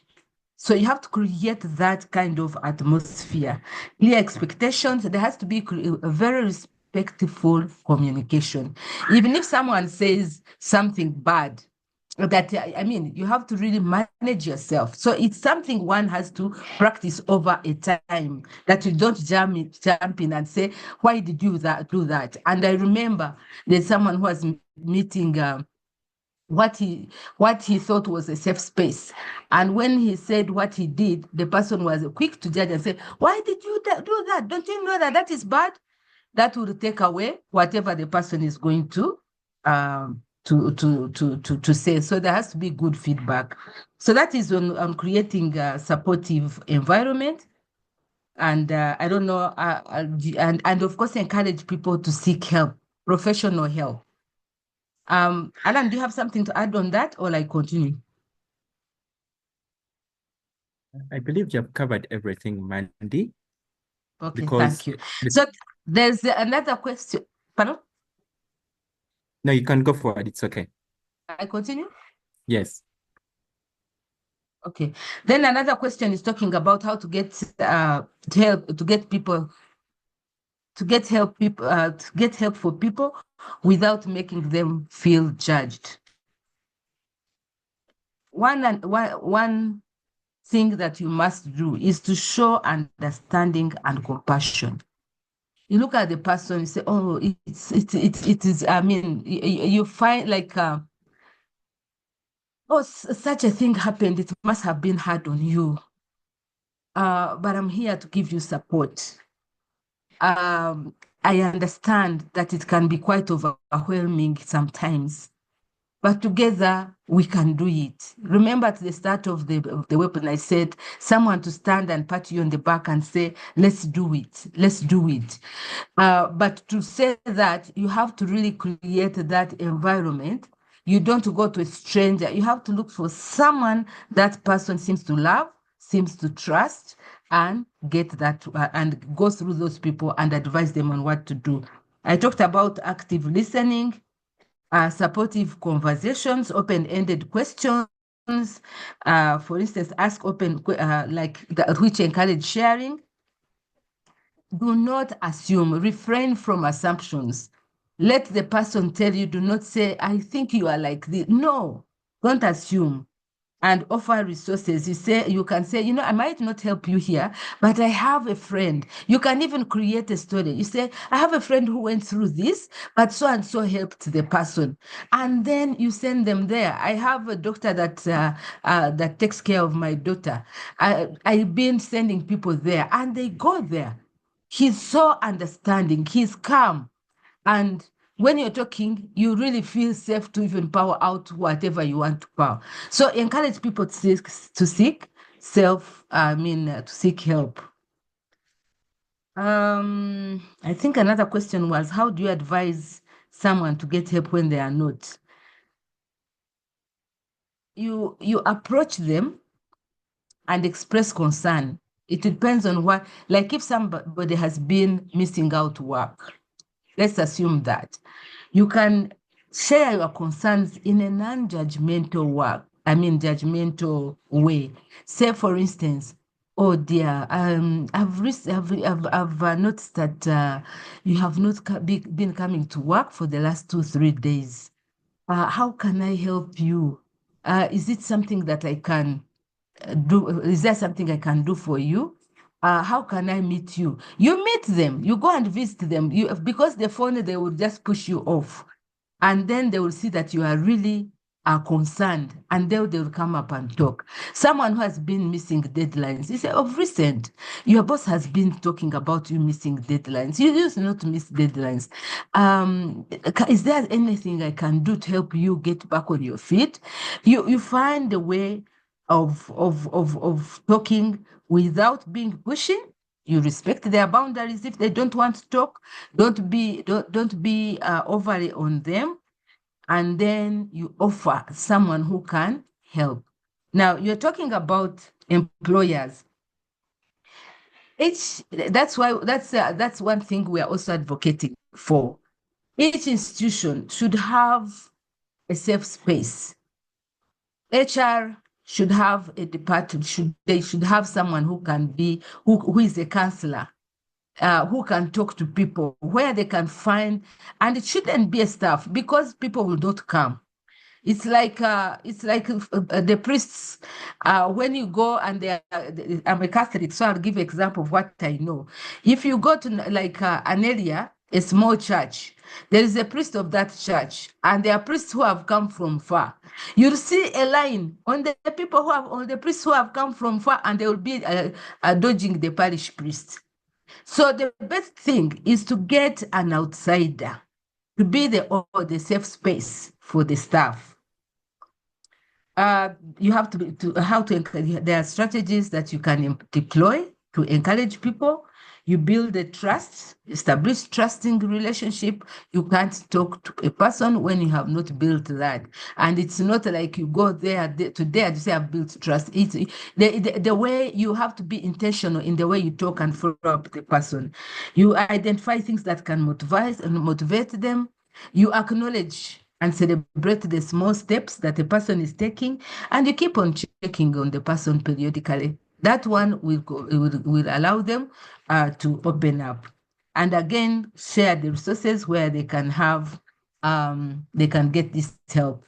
Then someone asks, how do you politely tell someone that they need help? Actually, all these questions are interrelated, asked differently, but interrelated. As I said, you have to express concern. Share your concerns in a non-judgmental way, focusing on that specific behavior or change that you have noticed. It shouldn't be a blanket statement. And use the I statements instead of self, you need help. You just say, I've noticed. You don't say you need help. You just say, for instance, you can say, I have noticed that you seem to be struggling and I'm worried about you. I have noticed that you are coming to office late these days and I really would want to help you.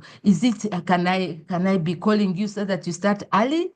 I've noticed that you are missing deadlines. How can I help you to make sure that you work within these deadlines?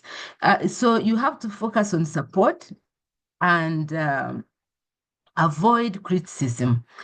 For instance, these policemen, the way they give us tickets on the street.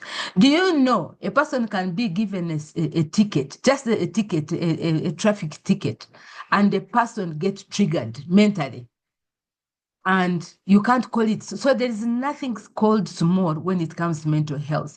We have to understand people, be empathetic, listen to them, and see how we can help them. We have to choose the right time and the right place. You don't meet them between people. You have to create that environment, make an appointment, talk to the person, be empathetic, highlight benefits of getting help, and then share the resources. But the key is the key principle in doing all this, or the key principles, if I can call them that, is compassion, support, empowerment, and empathy. Then on mobile clinics, there's the free Mind Hive. We have an online community, and that's what we are currently running with. But whenever we get someone who needs help, we send them to the doctors who are doing the professional work. And again, when someone talked about bipolar, what did she say about bipolar? It was if bipolar is mental health, something like that. Let me see. It was, can you help me, moderator, look for it as I answer another question? Yes, Rotarian Morris, on 24th May, what day will it be? It will be a Saturday. Saturday, 24th. Yes. Kindly allow me to check our programs, and then I'll get back to you later today. I need to check our calendar and see what will be happening on that day. But it is something we would wish to come in and participate in. Great, thank you. Yes.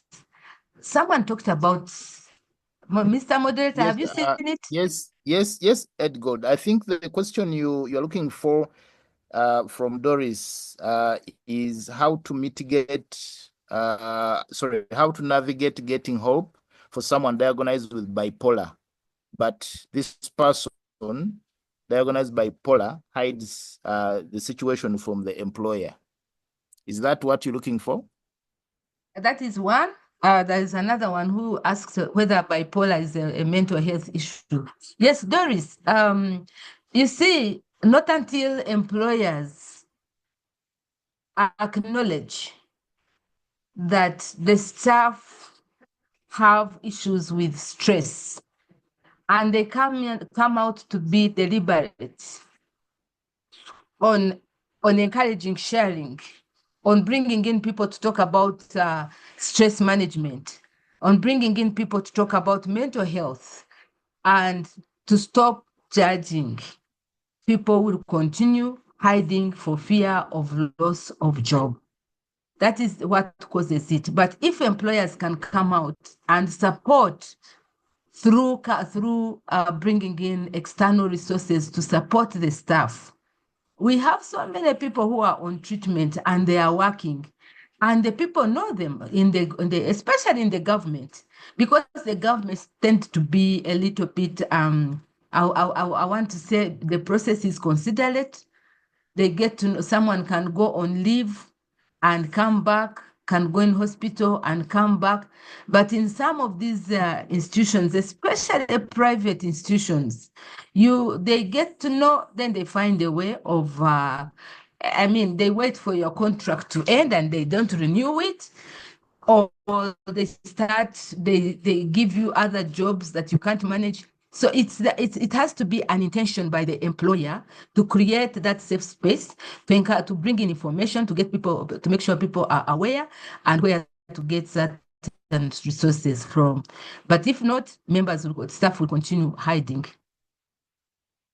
I think there's something that Yanji asked, whether bipolar is yes, bipolar is a mental health. It's one of those types of mental health challenges, and it can be managed. There are those treatments that are there that can manage it. One needs to be supported or one to get the help they need. Any question I've left out, or Alan, would you wish to add something? Mama, I believe you have covered most of the aspects, but again, to echo what Mama said, the most important thing when you're helping someone with a mental health challenge is compassion. Love conquers all.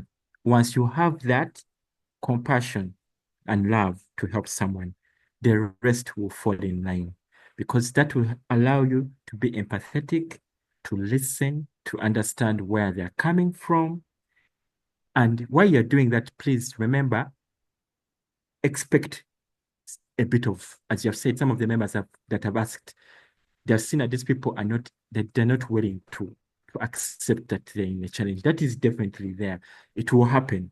Just like you see a person who's an alcoholic, when you tell them he's an alcoholic, I'm like, no, I'm not. I am just drinking with friends for fun.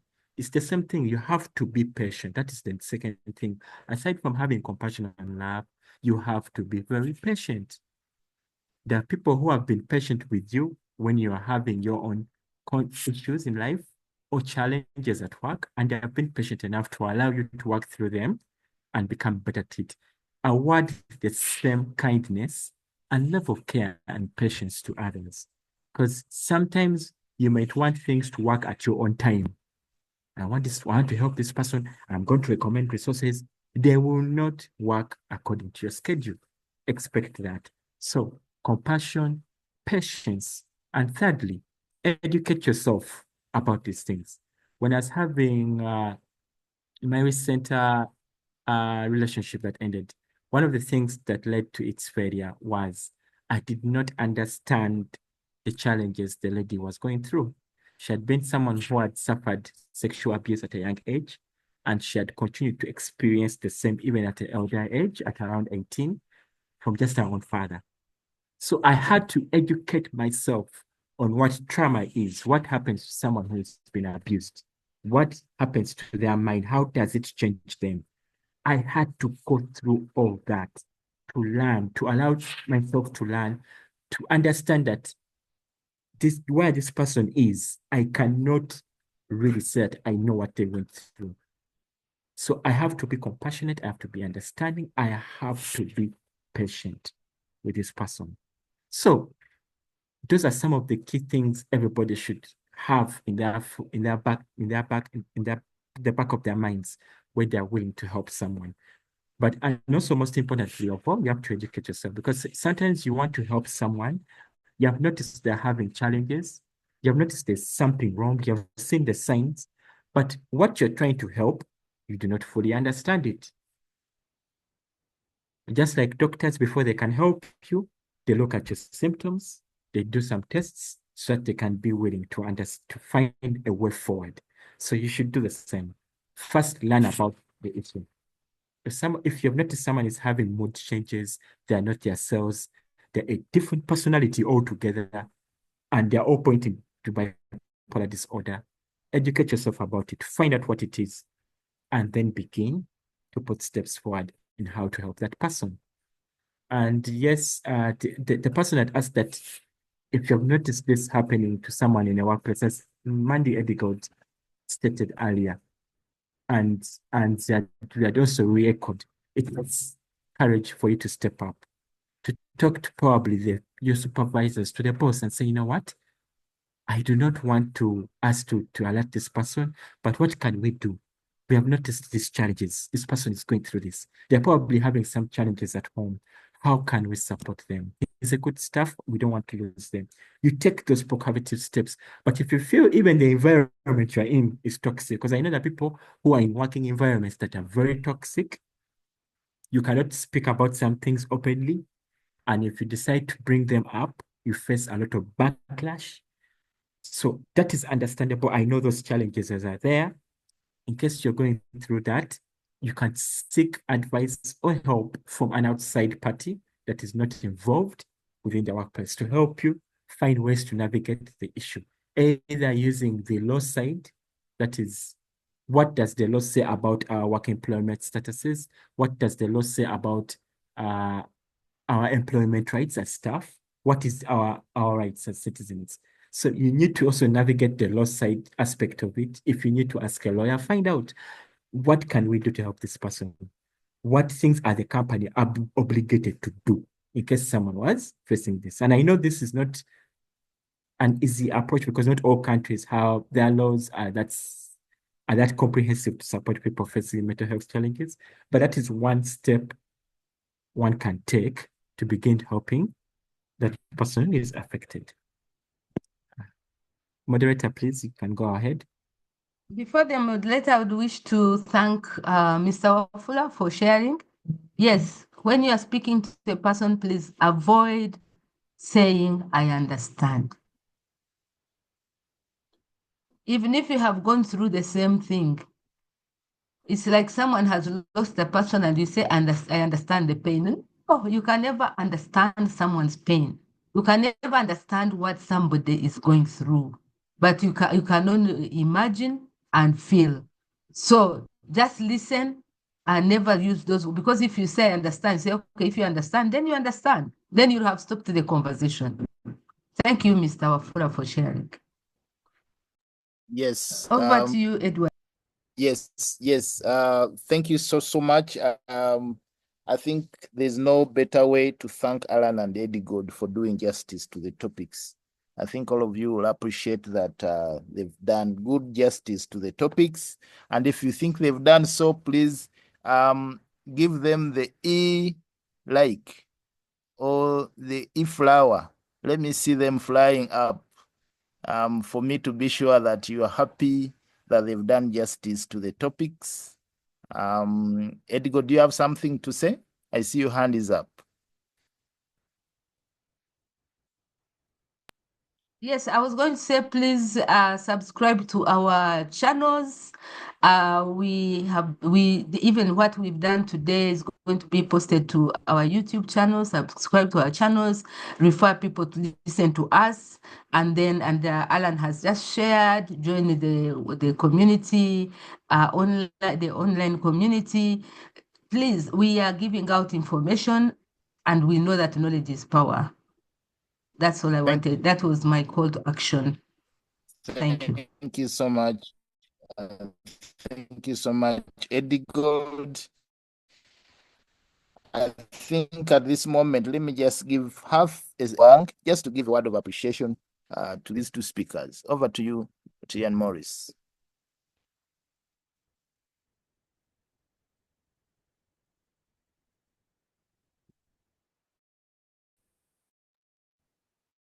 Wow, thank you very much, Roger and Edward. And you've made this very, very simple now for me. You've already done most of the appreciation.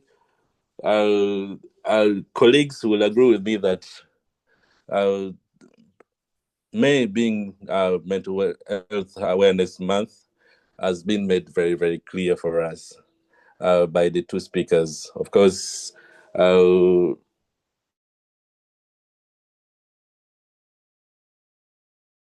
it's very, very important that we sorry, as somebody has called me. I'm not sure if you're hearing me because I was using the phone. Am I still loud and clear? Yes, you are clear. All right. Of course, it's very important for us to extend our heartfelt vote of thanks to our esteemed guests, speakers, Roshan Hedigold and Halan. You've really, really given us the insight session of in this session of mental health. Your words have not only educated us, but also moved us. You've reminded us of the importance of mental health. Particularly, you've also reminded us of the power of the community, how important the community can help us in addressing this scourge that is slowly killing our community. The advantages of using our community, acceptance of this scourge in our community. It is very, very important for us to understand, to help reduce the stigma that we are all going through in our society. You've told us it is not okay. It is not okay to be okay.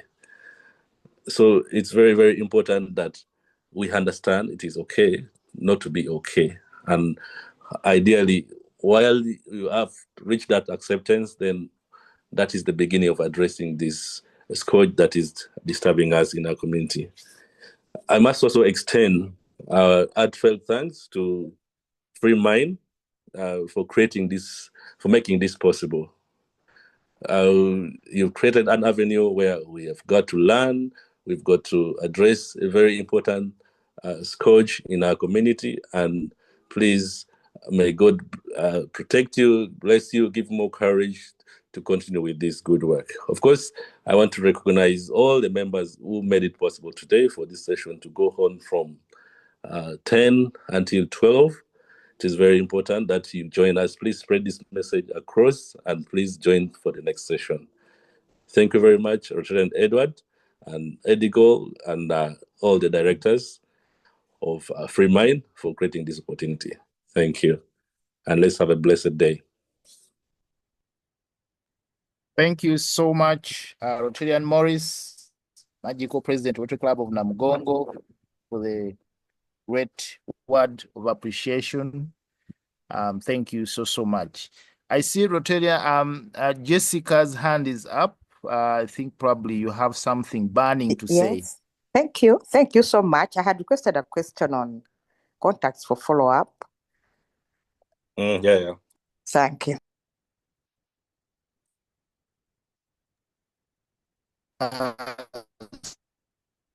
Sorry, you posted your question We have shared the contacts, I think. Thank you. Let me check through. Yes, in the chat, I also see. We have put the website. The website has the numbers that you can call up, like you can call. Thank you. I've seen them. Okay. So thank you, friends. I see in the chat, Winnie Birungi, she says, thank you so much, Mande, Eddie Gold, and Alan Musimenta. I appreciate so much. Thank you so much for this feedback, Winnie. Also, Wafula says, we have followed you on X. Please follow back. So I think our colleagues that in the admin can follow back Wafula, and the rest of you, please follow us on X. Have you shared the link, the X link? Have you shared it here in the chat so that, the links are all here. Please follow so that we can always have an online conversation always after these webinars. So, ladies and gentlemen, this marks the end of our webinar. Thank you for coming this morning to be part of this.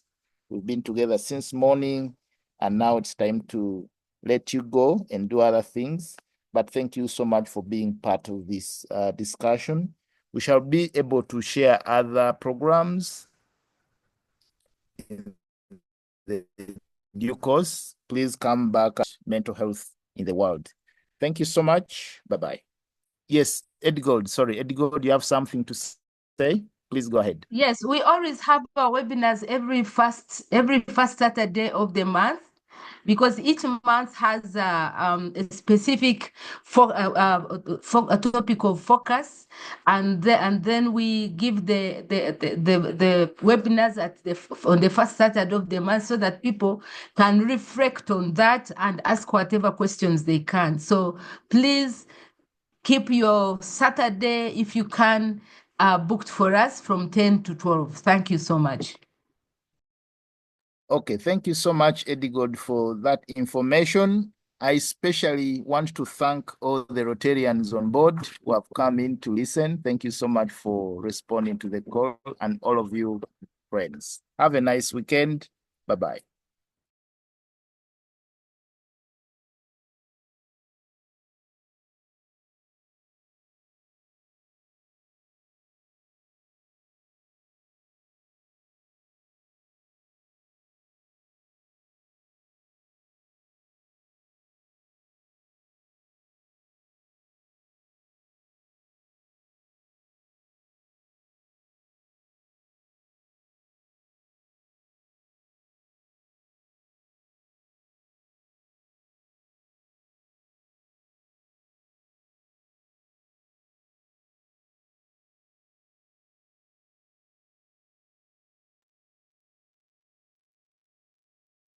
Thank you for attending, Mr. Robert Sekamanya. Do you have any question?